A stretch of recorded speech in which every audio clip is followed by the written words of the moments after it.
देशको इतिहासमा पहिलोचोटि किसानको सरकार बन्दैछ। आदरणीय दाजुभाइ दिदीबहिनीहरू ताली बजाउनु होला सबैले।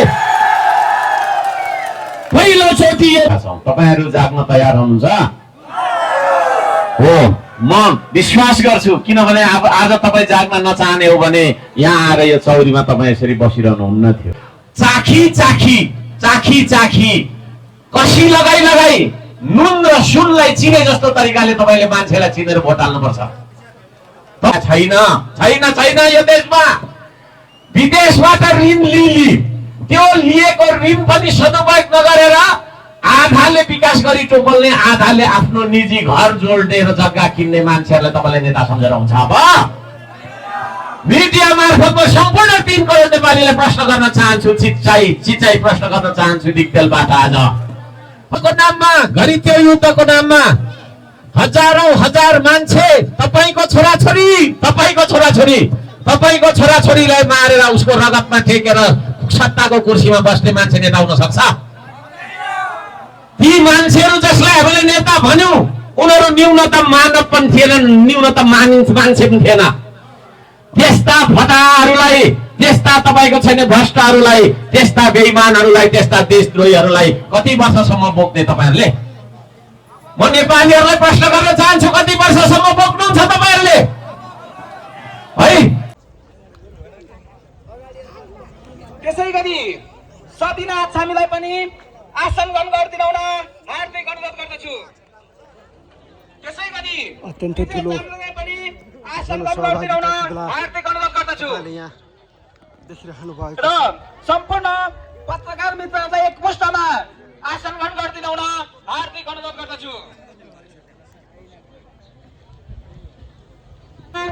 साम्पाङ राईज्यूलाई हार्दिक अनुरोध गर्दछु।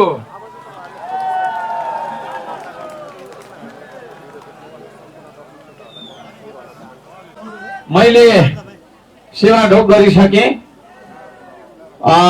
हाम्रो यो आज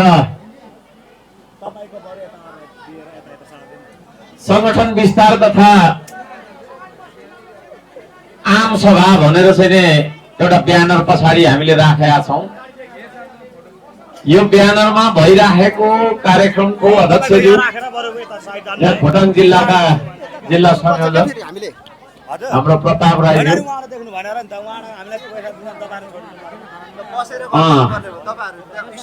ठिक छ बसेर गर्दा पनि हुन्छ। ठिक छ भइहाल्छ। परैबाट खिच्दा पनि भइहाल्छ। म त के अरे ऊ आइहाल्छु, स्वर मेरो ठुलै छ, भइहाल्छ। गजङ छोडिदिउँ अब भयो।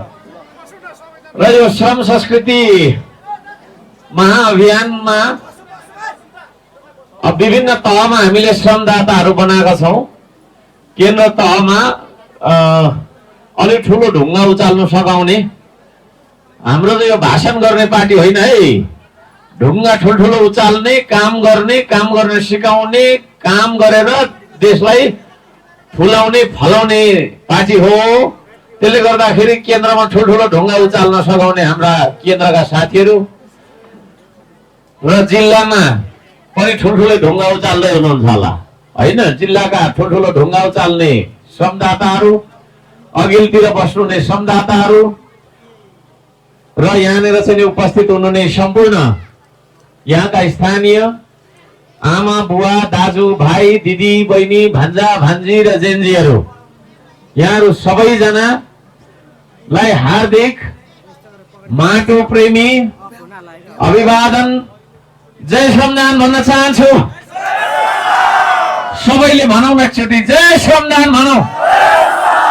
यहाँ लजाइ राख्नु, देशको लागि बेसरी कराएर जानुपर्छ घर। हाँसो पनि एकचोटि हाँसो। नहाँसेको पनि धेरै भयो, नेपाली नहाँसेको धेरै भइसक्यो अनि होइन। रुई राख्नु पर्ने दिन आइराखेको छ, कता हाँस्नु बिर्सिसक्यो। यता हाँस्नु न हो, दाँत छैन भने पनि हाँस्नु क्या, केही हुँदैन, राम्रै देखिन्छ है। ल सबैजनालाई होइन मेरो तर्फबाट धेरै धेरै तपाईको चाहिँ नि खुसियाली सहितको हाँसो सहितको अभिवादन छ। जय श्रमदान फेरि पनि धेरै धेरै धन्यवाद छ। यहाँहरूले अत्यन्तै ठुलो स्वागत गर्नु भएको छ हाम्रो टिमलाई र यो कार्यक्रम आयोजना गर्नुहुने यो सम्पूर्ण व्यवस्थापन गर्नुहुने हाम्रा छैन जिल्लाका श्रमदाताजीहरू साथै सबैजनालाई धन्यवाद दिन चाहन्छु। अघि मैले सुन्दै थिएँ यो साउन्ड सिस्टम पनि सौजन्यमा आयो, सहयोगको रूपमा आयो, निशुल्क भनेर आयो हैन। उहाँलाई पनि धन्यवाद दिन चाहन्छु र जो जतिले यो कार्यक्रमलाई सम्भव बनाउनका लागि विभिन्न किसिमले सहयोग गर्नुभएको छ यहाँहरू सबैजनालाई हार्दिक धन्यवाद दिन चाहन्छु। कलाकारहरूलाई धन्यवाद दिन चाहन्छु। अहिले भर्खर कस्तो राम्रो नाच्नु भयो। यतापट्टि बसेर चाहिँ एकजना अग्रज हाम्रो बाबाले झेम्टा बजाउँदै हुनुहुन्थ्यो। मैले माला पनि लगाइदिएको थिएँ। कता जानुभयो कोनी है, कता जानुभयो? त्यही हुनुहुन्छ ल, धन्यवाद छ उहाँलाई पनि, कलाकार सबैजनालाई धन्यवाद छ र सबैजनालाई धन्यवाद दिन चाहन्छु। मलाई पनि अलिअलि धन्यवाद छ होइन हो। हाम्रो यो कार्यक्रमलाई देशव्यापी बनाइदिनका लागि, देश तपाईको छैन विदेशमा राष्ट्रिय अन्तर्राष्ट्रिय रूपमा चाहिँ फैलाइदिनका लागि सहयोग गर्न आउनुहुने सम्पूर्ण आदरणीय मिडियाकर्मीज्यूहरूलाई पनि धन्यवाद दिन चाहन्छु। प्रहरी सुरक्षाकर्मी मित्रहरूलाई पनि धन्यवाद दिन चाहन्छु। सबैजनालाई हार्दिक धन्यवाद दिन चाहन्छु। धेरै धेरै धन्यवाद छ। खोटाङ म जन्मिएको जिल्ला, यो डाँडा यहाँ चाहिँ तपाईँको तालखर्कदेखि उतापट्टि त्यो तपाईँको चाहिँ बगरे भन्ने ठाउँबाट हुँदै हुँदै उता पाँठेका पल्लोपट्टि पहिला खारतम्सा भन्थ्यो के अरे होइन, खारतम्सा 9 भन्थ्यो पहिला, अहिले चाहिँ केपिलासगढी वडा नम्बर 2 भन्छ। को एउटा सानो गाउँ चोखानेमा जन्मेको मान्छे हो म र मैले एसएलसी सम्म यही तपाईँको गाउँको स्कुलमा पढेँ। त्यस पछाडि उदो झरेको हो। त्यसो भएको कारणले गर्दाखेरि म आफ्नो घरमा आउँदाखेरि अत्यन्तै खुसी छु आज है।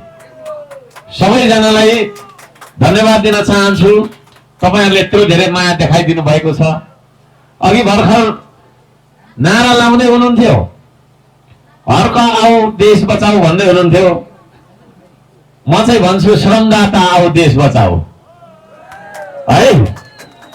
मैले एउटा गीतै बनाएको छु, श्रमदाता हो तिमी हौ यो देश बनाउने, श्रमदाता हो तिमी हौ यो देश बचाउने।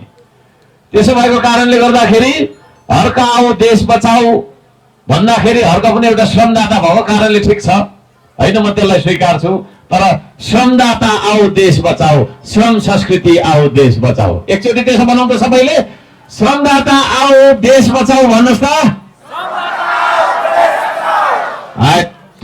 खोटाङको चिसो पानी हो नि, त्यसै म राम्रो गीत गाउने त्यसै भएको हो त। यहाँ उपस्थित खोटाङ्गे दाजुभाइ दिदीबहिनीहरू भन्दा सबभन्दा नराम्रो स्वर मेरो छ, तर म पनि हिट छु भनिसकेपछि यहाँ सबैजना कति हिट होला होइन।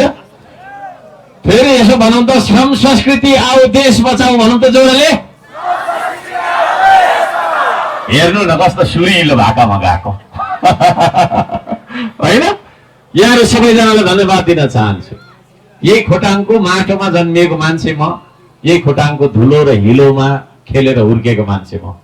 त्यसो भएको कारणले गर्दाखेरि हुन त मेचीदेखि महाकाली लिपिया धुरासम्मै नेपाल हो। हिमालदेखि तल तपाईँको छैन भारतको बोर्डर दक्षिणसम्म हाम्रो नेपाल हो। जहाँको माटो पनि मेरो आफ्नो माटो हो। तर खोटाङको माटो चाहिँ होइन, म यही जन्मेको भएको कारणले अझै धेरै नजिकको माटो जस्तो मलाई लाग्छ। यहाँहरू सबैजनालाई हार्दिक धन्यवाद दिन चाहन्छु। यति धेरै सम्मान गरेर यहाँहरू उपस्थित भइदिनु भएको छ, सम्मान देखाउनु भएको छ। हृदयदेखि यहाँहरूलाई पनि हार्दिक सम्मान गर्न चाहन्छु। एउटा गीतबाट सुरु गरौँ ल। सबैजनाले गाउनु है, बस्ने युवाहरूले पनि गाउनुपर्छ। बसेर बल आउँदैन भने उभिएर गाउनु है, तर बसेर पनि गाउन सकिन्छ होइन। सबैले गाउने हो। मैले जे गाउँछु जस्तो गाउँछु मलाई सुनेर मैले गाइसकेपछि तपाईले पनि गाउने त्यसरी नै हुन्छ। मतलाटा दिनभरि काम गर्ने,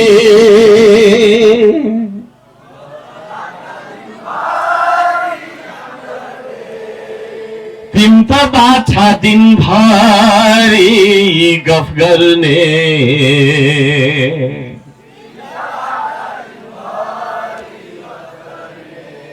पारा मिलेन जेठा पारा मिलेन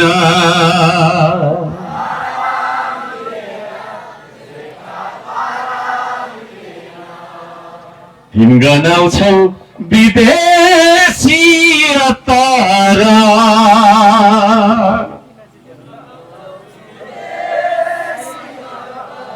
अत्तर भनेको चाहिँ सेन्ट क्या सेन्ट छिस छिस छिस छिस पार्छ फ्रान्सतिरबाट ल्याउँछु सिङ्गापुरबाट ल्याएर यस्तो लाउँछौ नि 15-20 हजारको क्या 50,000 को तिमी गनाउँछौ विदेशी तर सबैले गाउनु है काठमाडौँले सुन्नुपर्छ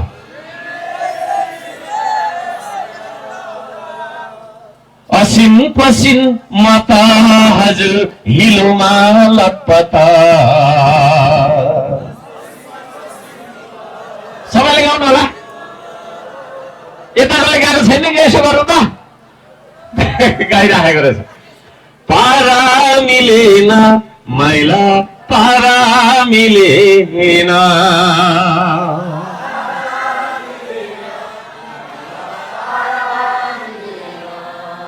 आहा साँच्चै नै खोटाङमा त राम्रो गाउनुहुन्छ कि होइन हो नि होइन तिमी हुन्छौ ठुल्ठुलो सभामा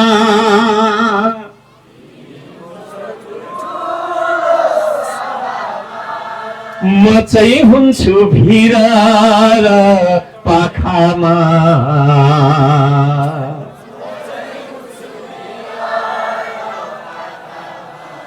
पारा मिलेन साइला पारा मिलेन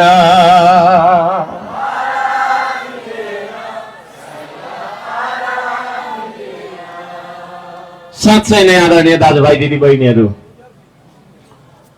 हामी काम गर्ने मान्छे फरक छौं गफ गर्ने मान्छेहरूले बेची खान लागेको देश बचाउनका लागि गफ गरेर देश बिगारेका मान्छेहरू छन् यहाँनिर गफ गर्नेहरूले बिगारेको देश बनाउनका लागि अब हामी तपाईँ जस्ता लाटा सोझा सिधा नेपालीहरू जाग्नुपर्छ भन्ने आवाज लिएर आज हामी यहाँ आएका छौँ तपाईहरू जाग्न तयार हुनुहुन्छ हो म विश्वास गर्छु किनभने अब आज तपाईँ जाग्न नचाहने हो भने यहाँ आएर यो चौरीमा तपाईँ यसरी बसिरहनु हुन्न थियो तपाईँको काम छ मलाई थाहा छ म यही खोटाङको एउटा गाउँमा चोखाने गाउँमा जन्मेर हुर्केको मान्छे मलाई सबै थाहा छ किसानलाई यति धेरै धावा हुन्छ बिउ छर्नु पर्ने बिउ तपाईँको चाहिँ नि गोड्नु पर्ने बिउ तपाईँको चाहिँ नि सार्नु पर्ने खन्नु पर्ने जोत्नु पर्ने गोड्नु पर्ने फेरि उठाउनु पर्ने कहिले पनि काम सकिँदैन होइन चौपायालाई घाँस तपाईँको काट्न जानु पर्यो चौपाया चराउनु पर्यो कामै काम ती सम्पूर्ण कामलाई एक दिनका लागि तपाईँले थाँती राखेर यो श्रम संस्कृति भनेको के रहेछ त हेर्न जाउँ न त बुझ्न जाउँ भनेर यहाँ आउनु भएको छ यहाँहरू सबैजनालाई म हार्दिक सलाम गर्न चाहन्छु यो गीतले भने जस्तो आदरणीय दाजुभाइ दिदीबहिनीहरू गफ गरेर बिग्रेको देश गफ गर्नेले बेची खान लागेको देश बिगारेको देश बनाउनका लागि अब तपाईँ हामी जस्तो लाटा मान्छे जाग्ने हो तपाईँ जस्तो म जस्तो तपाईँ हामी जस्ता लाटा मान्छे अब यो देशमा तपाईँको छ नि अघि बढ्नुपर्छ अब तपाईँ हामी जस्ता सोझा सिधा मान्छेहरूले यो देश चलाउनु पर्छ कि पर्दैन है चङ्खो चण्डाल मान्छेहरू ठाउँका ठाउँ मान्छेलाई ढाँट्ने है करोडौं रुपियाँ तपाईँको भ्रष्टाचार गर्ने मान्छेलाई ठग्ने दुनियाँलाई बिल्लीबाट बनाएर तपाईँको आफ्नो दुनो सोझाउने र विदेशतिर तपाईँको बसाइ सर्ने मान्छेहरू यो देशलाई बेच्नुपर्छ भन्ने मान्छेहरूले होइन अब तपाईँ हामी जस्तो चौपाया चराउने किसानले तपाईँ के भयो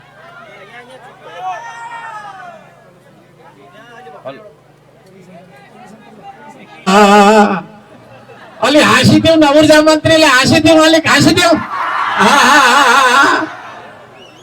हाम्रो कुलमानजीले अलि हाँसिदेऊ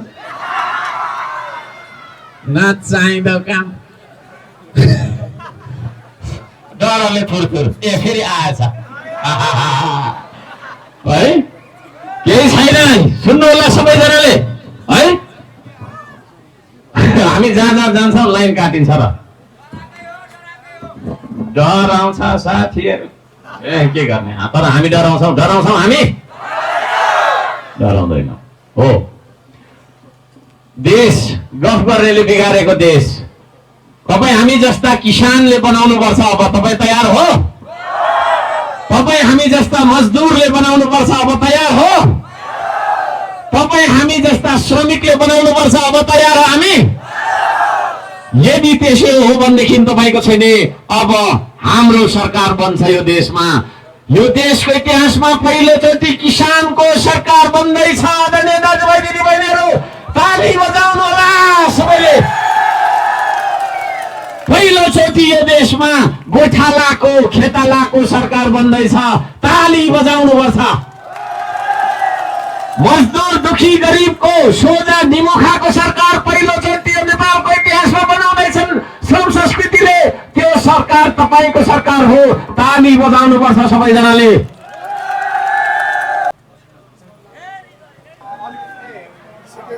तपाईँले त्यहाँ गजङगुजुङ गर्दै हुनुहुन्छ कि क्या हो? लाइन गरेछ। हामी जस्ता मान्छेले अब देश चलाउनु पर्छ। यहाँहरू सबैजनालाई बधाई दिन चाहन्छु, अग्रिम बधाई दिन चाहन्छु। यो चुनावमा हामी जित्छौँ, जितिसकेका छौँ। यो जित कसको? तपाईँहरूको। यो जित कसको? नेपाली जनताको। भनिदिनु न, यो जित कसको हो? अब हामीले जित्नेछौँ। सबैजनालाई हार्दिक धन्यवाद दिन चाहन्छु। आजको कुरा धेरै कुराहरू मैले राख्न चाहेको छु, तर साउन्ड सिस्टम झ्याप्प गइरहेको छ। खोइ किन हो, लाइन पनि छैन भन्ने आउँछ। यतापट्टि हाम्रो सानो एउटा जेनेरेटर रहेछ है। हो, यस्तै कुराहरू हाम्रै देशमा बनाउनु पर्छ भनेर श्रम संस्कृति आएको हो क्या। अब हामी इन्डियाबाट लिएर जेनेरेटर चलाउँदैनौँ, हामी आफै बनाउँछौँ। फेरि गयो। कति चाहिँ अब हामी आफै बनाउँछौँ कि बनाउँदैनौँ? हो, एउटा तपाईँहरू त्यहाँनिर छोडिदिनु। एउटा प्रश्नबाट सुरु गरौँ।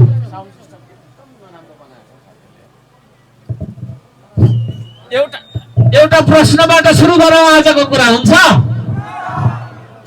प्राकृतिक रूपमा स्वर्ग जस्तो देश होइन है?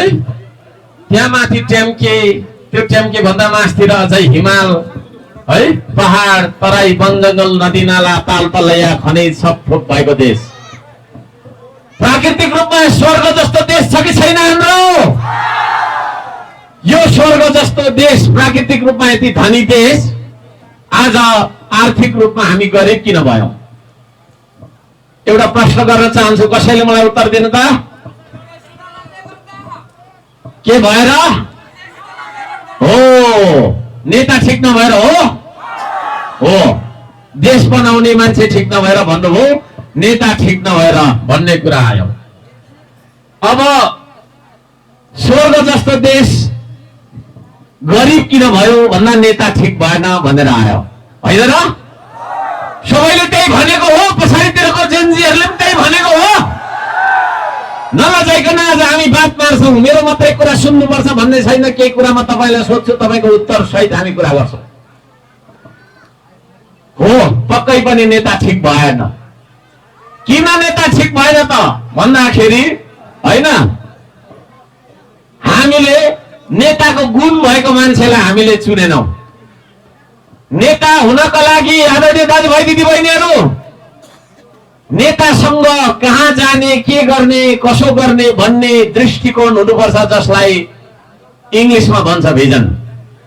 भिजन बिनाको मान्छेलाई हामीले नेता चुन्यौं। चिल्लो गाडी चढेर आयो, सुकिलो मुकिलो लुगा लगाएर आयो, टिलिक्क टल्किने जुत्ता लगाएर आयो है, तपाईको छैन 2-4 तोलाको सुनको सिक्री लगाएर आयो, गाडीमा सल्लाह लायो, उही रहेछ नेता भनेर हामीले होइन, तपाईको छैन उसलाई हामीले नेता भन्यौं। तर नेतासँग हुनु पर्थ्यो भिजन। भिजन बिनाको मान्छेलाई हामीले नेता सम्झ्यौं। कुरा बुझ्नुभयो नि? भिजन बिनाको मान्छे, दृष्टिकोण बिनाको मान्छे है, कहाँ जाने के गर्ने भन्ने कुनै कुरा थाहा नभएको मान्छेलाई हामीले नेता सम्झेर यो देश स्वर्ग जस्तो देश भएर पनि हामी गरिब हुनु पर्यो। आदरणीय दाजुभाइ दिदीबहिनीहरू, म तपाईहरुको केही समय लिनेछु, धैर्य धारण गरेर सुन्नु होला। सधैँ सधैँ यस्तो समय जुर्दैन, सधैँ सधैँ हाम्रो भेट हुँदैन। भेट भए पनि यो प्रसङ्गमा यस्तो तरिकाले भेट नहुन सक्छ। त्यसो भएको कारणले गर्दाखेरि म आज तपाईहरुलाई केही समय लिएर बुझाउनेछु।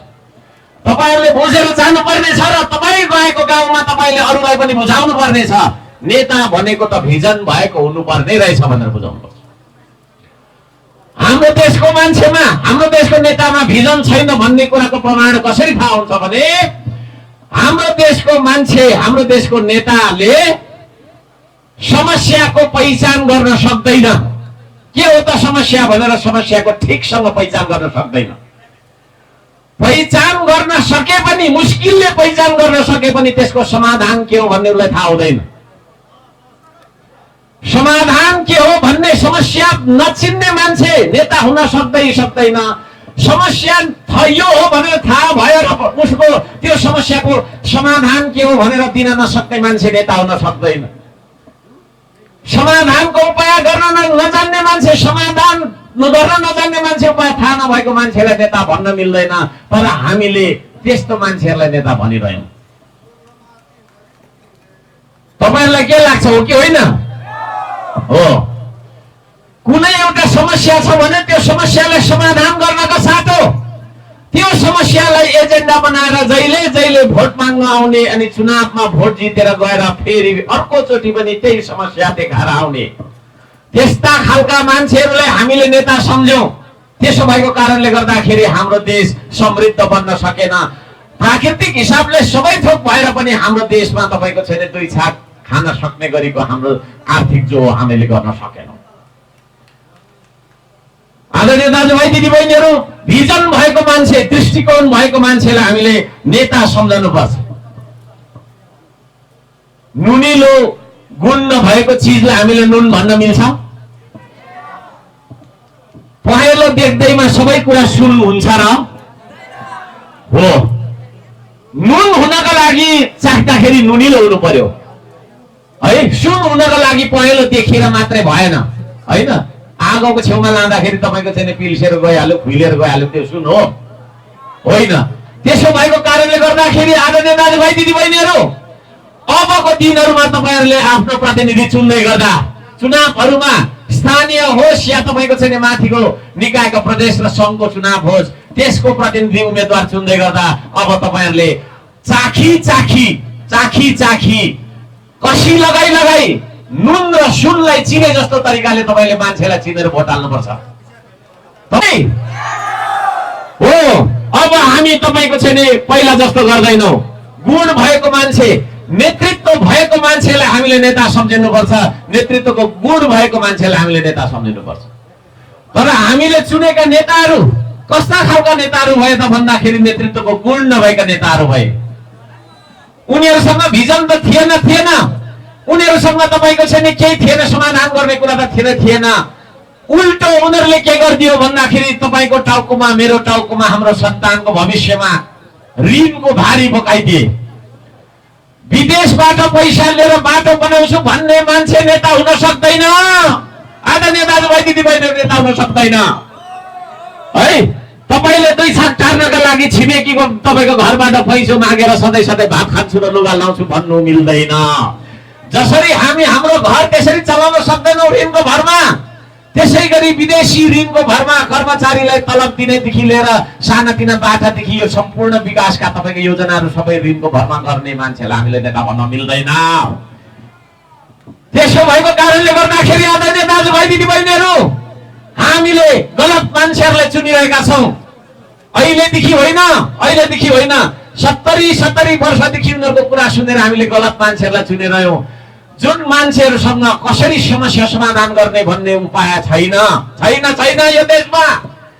विदेशबाट ऋण लिई त्यो लिएको ऋण पनि सदुपयोग नगरेर आधाले विकास गरी टोपल्ने, आधाले आफ्नो निजी घर जोड्ने र जग्गा किन्ने मान्छेहरूलाई तपाईले नेता सम्झेर हुन्छ? अब मिडिया मार्फत म सम्पूर्ण 3 करोड नेपालीलाई प्रश्न गर्न चाहन्छु, चिचाइ प्रश्न गर्न चाहन्छु दिक्तेलबाट आज। बित्तिकै भिजन भएको मान्छे हुनु पर्यो, इमानदार भए मान्छे हुनु पर्यो। नेता भन्ने बित्तिकै तपाईको छैन भ्रष्टाचार गर्ने मान्छेलाई हामीले नेता भनेर हुन्छ? त्यसो भएको कारणले गर्दाखेरि नेता हामीले तपाईको छैन राम्रो पाएनौं, नेता हामीले राम्रो नपाएको कारणले हामीले चाहिँ यो देशमा आर्थिक विकास हुन नसकेको अवस्था देख्नु परिरहेको छ, भोग्नु परिरहेको छ। आदरणीय दाजुभाइ दिदीबहिनी, हामीले चुनेर पठाएका मान्छेहरूमा नेता हुने गुण त थलै थिएन, मानवीय गुणसम्म पनि भएन। र उनीहरूले हामीलाई के गरियो भने घरि एमालेको झण्डा बोकाएर कांग्रेसलाई ढुङ्गा हान्न लगाए, तर कांग्रेसको झण्डा बोकेर घरि यो पार्टीको झण्डा बोक्न लगाएर उ पार्टीलाई हिर्काउन लगायो, काट्न लगायो। घरि तपाईको छैन गएर त्यहाँ गएर झगडा गरेर आन्दोलन गरेर गर्नु भनेर चाहिँ युवालाई हामीलाई चाहिँ दुरुपयोग गरिरह्यो। हाम्रो रगतमाथि टेकेर घरि यो लडाईको नाममा, घरि यो युद्धको नाममा, घरि त्यो युद्धको नाममा हजारौं हजार मान्छे तपाईको छोराछोरीलाई मारेर उसको रगतमा टेकेर सत्ताको कुर्सीमा बस्ने मान्छे नेता हुन सक्छ? ती मान्छेहरू जसलाई हामीले नेता भन्यौं उनीहरू न्यूनतम मानव पनि थिएनन्, न्यूनतम मान्छे पनि थिएन। त्यस्ता फटाहरूलाई, त्यस्ता तपाईको छैन भ्रष्टहरूलाई, त्यस्ता बेइमानहरूलाई, त्यस्ता देशद्रोहीहरूलाई कति वर्षसम्म बोक्ने तपाईहरुले? म नेपालीहरूलाई प्रश्न गर्न चाहन्छु, कति वर्षसम्म बोक्नुहुन्छ तपाईहरुले? है दिएको छ काठमै तपाईको गुमुत गरिदिएको छ, दिशा पिसाब गरिदिएको छ, तपाईको टाउको भरि तपाईको चोटै चोट र दुर्गन्धित तपाईको अवस्थामा तपाई हिँडिराख्नु भएको छ, बाँचिराख्नु भएको छ। त्यसो भएको हुनाले आदरणीय दाजुभाइ दिदीबहिनीहरू, त्यसो भएको हुनाले अब हामीले तपाईको छैन त्यस्ता मान्छेहरूले नेता सम्झनु, नेता ठान्नु र मान्नु छोड्नुपर्छ। म सबैजनालाई अनुरोध गर्न चाहन्छु, त्यस्ता मान्छेहरूलाई हामीले नेता सम्झनु हुँदैन। नेता भनेपछि उसँग भिजन हुनु पर्यो, उसँग इमानदारी हुनु पर्यो, उसले दूरदर्शी तपाईको चाहिँ निर्णयहरू गर्न सक्नु पर्यो। एउटा बाटो देखाएर चाहिँ तपाईको 10 वर्षसम्म तपाईको ठेकदारलाई लगाउँदै कमिसन खाँदै बस्ने मान्छे, भोटाएर बस्ने मान्छे, बिना स्रोतको सम्पत्ति बोक्ने के जोड्ने मान्छेले तपाईलाई नेता भनेर हुन्छ? जोडाले भन्नुहोस् हुन्छ? हो, एक दिन कराउँदा केही हुँदैन, महिनौं दिन भइसक्यो कराएको, केही भएको छैन है। अब हामी भित्रै आत्माबाट जाग्नुपर्छ आदरणीय दाजुभाइ दिदीबहिनीहरू। त्यो जाग्नुपर्छ भनेर आवाज लिएर आएको मान्छे हौ हामी। तपाईहरुसँग हामी हात मिलाउन आएका मान्छे हौ, तपाईहरुसँग काँध मिलाउन आएका मान्छे हौ, तपाईहरुसँग यो देश बनाउनका लागि साथ मिलाउन आएका मान्छे हौ। म यहाँहरु सबैजनालाई यो निवेदन गर्न चाहन्छु, विकास र समृद्धिको बारेमा एउटा केही तपाईको छैन विचार नभएका मान्छेहरूलाई हामीले अब भोट दिनु हुँदैन, हुन्छ र? हुँदैन। विदेशबाट ऋण लै तपाईहरु हाम्रो टाउकोमा बोकाएर त्यो ऋणको पनि कमिसन खाएर करोडौं रुपैयाँ घोटाला गरेर हैन, अरबौं रुपैयाँ घोटाला गर्ने। अनि तपाईको छैन अस्ति भर्खरको एउटा कुरा छ नि, केस आएको छ नि, 8 अर्ब घोटाला गरेको मान्छे 5 लाखमा छुट्यो। अलिक हाँसिदिउँ, यस्ता फटारले चलाएर आएछ देश है। त्यस्ता फटारको शासनले अन्त्य गर्न सक्छ कि सक्दैन? खोटाङवासीले सक्छ, मलाई लाग्छ सक्छ है, मलाई लाग्छ सक्छ। त्यसो भएको कारणले गर्दाखेरि म सबैलाई अपिल गर्न चाहन्छु, अब हामी तपाईको छैन त्यता होइन, संस्कृतितिर आउनुपर्छ। थुप्रै कुराहरू छन्, केही समय धैर्य धारण गर्नुपर्छ तपाईहरुले। मैले तपाईहरुलाई आज बल्ल बल्ल भेट्दाखेरि बुझाउनु पर्ने हुन्छ, थुप्रै कुराहरू बुझाउनु पर्ने हुन्छ। आदरणीय दाजुभाइ दिदीबहिनीहरू, हामी अब आफ्नो चुनावमा आफ्नो भोट कसरी लगाउँछौं भन्ने बारेमा पनि केही कुरा बुझ्नुपर्छ। म सम्पूर्ण श्रमदाताहरूलाई मतदाता शिक्षा, मतदान शिक्षाको तपाईको छैन अभियान लिएर गाउँ गाउँमा छिर्नुहोला भनेर म निर्देशन दिन चाहन्छु। श्रम संस्कृतिमा आबद्ध हुनुहुने सम्पूर्ण समर्थकहरूलाई, देश विदेशमा रहनुहुने सम्पूर्ण समर्थकहरूलाई, तपाईहरुको आफन्तहरूलाई गाउँ गाउँमा फोन गरेर, ठाउँ ठाउँमा फोन गरेर अब एक भोटको महत्त्व बुझाउनुहोस् भनेर म तपाईको चाहिँ अपिल गर्न चाहन्छु। यो लोकतन्त्रमा हामीसँग एउटा भोट छ, अर्बपति खर्बपति करोडपतिसँग पनि एउटै मात्रै भोट हुन्छ, गरिब दुखीसँग पनि एउटै मात्रै भोट हुन्छ। त्यो एउटै मात्रै भोटको आधारमा हो हामी सबैजना बराबर छौं भनेको। तपाईको भोट पनि एउटै हो, मेरो भोट पनि एउटै हो, बेसरी पढे लेखेको मान्छेको भोट पनि एउटै हो, पढ्न नजान्ने औँला छाप मान्छेको औँठा छाप मान्छेको भोट पनि एउटै हो। लोकतन्त्रमा हामी नागरिकलाई मतदानको अधिकार मताधिकार एउटा मात्रै दिएको कारणले गर्दाखेरि हामी सबै बराबर छौं, एउटा नेपाली अर्को नेपालीसँग बराबर त्यो अर्थमा छ। त्यसरी दिएको एउटा भोट, तपाईले एउटा भोट कसलाई दिँदै हुनुहुन्छ भन्ने बारेमा तपाईले बुझ्नुपर्छ। चुनावलाई हामीले जहिले पनि रमाइलोको रूपमा लियौं, चाडबाडको रूपमा लियौं, रक्सी खाएर भोट हाल्यौं, मासु खाएर भोट हाल्यौं, प्रलोभनमा तेरो छोरालाई जागिर लगाइदिन्छु भन्ने कुरा सुनेर भोट हाल्यौं। मेरो त काका उठ्नु भएको छ, मेरो त मामा उठ्नु भएको छ, आफन्तमा मेरो गाउँले हुनुहुन्छ भनेर हामीले भोट हाल्यौं। तर त्यो मान्छे जो मान्छेलाई तपाईले भोट हाल्नुभयो, त्यो मान्छेले तपाईको भोट लगेर के गरिरहेको छ, त्यो भोट कता पुर्याइरहेको छ, त्यो भोट प्रयोग गरेर उसले कतै देश त बेचिरहेको छैन, देशको नदी नाला र सम्पदा त बेचिरहेको छैन, त्यसले तपाईलाई चाहिँ ऋणको भारी त बोकाइरहेको छैन भन्ने बारेमा तपाईले ख्याल गर्नु भएन। त्यसो भएको कारणले गर्दाखेरि म खोटाङवासी दाजुभाइ दिदीबहिनीहरूलाई मात्रै नभएर तमाम नेपाली दाजुभाइ दिदीबहिनीहरूलाई यो प्रश्न गरिरहेको छु, यो कुरा भनिरहेको छु आज यो मञ्चबाट। अब हामीले चुनावलाई परीक्षाको रूपमा हामीले चाहिँ लिन सक्नुपर्छ। परीक्षामा यहाँ हामी विद्यार्थीहरू पनि छौँ होला, परीक्षामा कोही मान्छे फेल हो भनेर जाँच दिन जान्छ? यहाँ युवाहरूले मलाई हात हल्लाइदिनुहोस् त, युवाहरूले हात हल्लाइदिनुहोस् त। कुनै युवाले कुनै विद्यार्थीले म फेल हो भनेर जाँच दिन्छ? दिँदैन। त्यसरी नै अब कुनै नेपालीले पनि म दुःख पाऊँ, हाम्रो देश गरिब होस्, मेरो छोरा तपाईको छैन एसएलसी गरेर एसई भन्छ अहिले हैन, एसई गरेर +2 गरेर साउदी कतार मलेसिया जाओस्, उता कुटाइ खाँदै पैसा कमाओस्, एक दिन घाइते भएर सङ्घभङ्ग भएर आओस् भनेर हामीले भोट हाल्ने हो है? हामी किसानहरूले भनेको बेलामा मल नपाऊ हैन, विभिन्न खालको समस्या होस्, हाम्रो बाटो 20-30 वर्ष पुग्दासम्म पनि नबनोस् हैन, कुनै खालको आर्थिक विकास नहोस्, भ्रष्टाचार मात्रै भइराखोस्, अन्याय पर्दाखेरि न्यायसम्म पनि यो देशमा नमिलोस् भनेर हामीले भोट हाल्ने हो? त्यसो भनेर हामीले भोट हाल्ने हो? होइन। यदि हामीले पनि सुख पाउन चाहेको छौं भने आदरणीय दाजुभाइ दिदीबहिनीहरू, अब त्यो सुख पाउने कि दुःख पाउने भन्ने कुरा यो भोटमा तपाईले देखाउनु पर्छ, यो चुनावमा देखाउनु पर्छ। ती मान्छेहरू जुन मान्छेहरूलाई तपाईहरुले नमस्ते गरेर जिताएर पठाउनु भयो, ती मान्छेहरूले के गरिरहेका छन् तपाईहरुलाई थाहा छ नि? भर्खरै जेनजीको आन्दोलन भयो, हाम्रो देशको शिरको रूपमा रहेको सिंहदरबारसम्म जलाइपठाए, सर्वोच्च अदालत जलेर तपाईको खरानी भयो, संसद भवन जलेर खरानी भयो। त्यस्ता ठाउँहरूलाई पनि बचाउन नसक्ने गरी शासन गर्ने कुशासन गर्ने मान्छेले तपाईको घर बचाइदिएला भोलि? बाढी पहिरोले तपाईको घर लाँदाखेरि भोलि तपाईको ज्यानमाथि विभिन्न खालका चाहिँ हमला आउँदाखेरि तपाईको ज्यानको ग्यारेन्टी लिइदिन्छ उसले। त्यसो भएको कारणले गर्दाखेरि आदरणीय दाजुभाइ दिदीबहिनीहरू, सेवा सुविधा विकास र अवसरको कुरा त धेरै परको कुरा हो, शान्ति सुरक्षाको अवस्था पनि यो देशमा छैन। त्यसो भएको कारणले गर्दाखेरि आदरणीय दाजुभाइ दिदीबहिनीहरू, हामी आज तपाईको छैन त्यतिकै 2-4 गफ गरेर त्यतिकै जाने भन्ने हिसाबले भन्दा पनि यो खोटाङको माटोलाई जगाउनका लागि आएका छौं। जुन माटोमा म जन्मिए, म जन्मिएको जिल्लाको माटो अब जाग्छ कि जाग्दैन? साह्रो भन्नुहोस्, मैले सुनिन, म टाढो छु हो।